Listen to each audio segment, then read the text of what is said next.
Homophobia was rampant in the 1960s.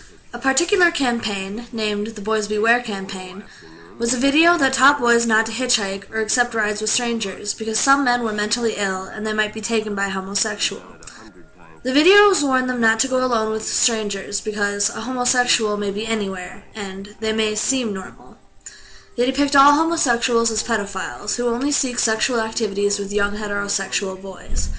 They claim that homosexuality is an invisible sickness of the mind that is as contagious as smallpox. In the 1960s, it was illegal to be a homosexual in every state, with the exception of Illinois.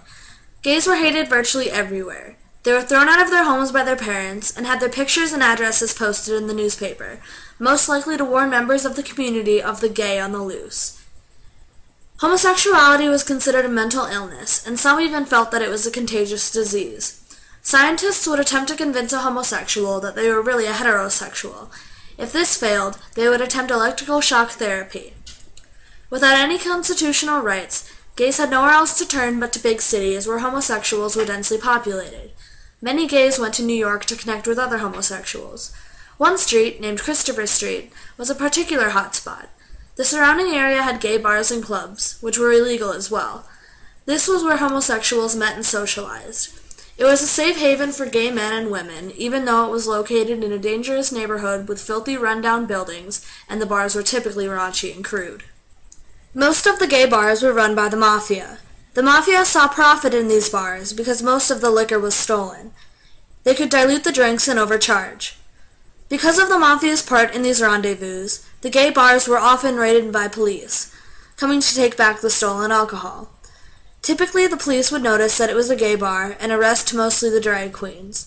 Although it was dangerous, the gays of New York took their chances at these bars because it was the only place that they could feel at home and be themselves. When police raided the Stonewall Inn, located at 53rd Christopher Street in Green Village, New York, for the second time in a week, those inside the bar retaliated. A crowd formed outside, and they became more agitated when the police beat a lesbian for putting up a fight. Those in the crowd harassed the police, some by flirting and others by throwing bricks and bottles. The police barricaded themselves inside the bar, and the crowd attempted to light it on fire. The next night, groups who were anti-war and the Black Panthers came to support the gays and fight the larger, more brutal police force. This uprising was the spark that started the fire of the gay rights movement. The gays became a community for the first time, and that community is still thriving today. The Stonewall Uprising is the first time in history where the gay community has raised their voice to say, "We are here, we are equal, and we are proud." On the first anniversary of this event, the first Gay Pride Parade was held on Christopher Street, and it continues to be an annual commemoration of the day.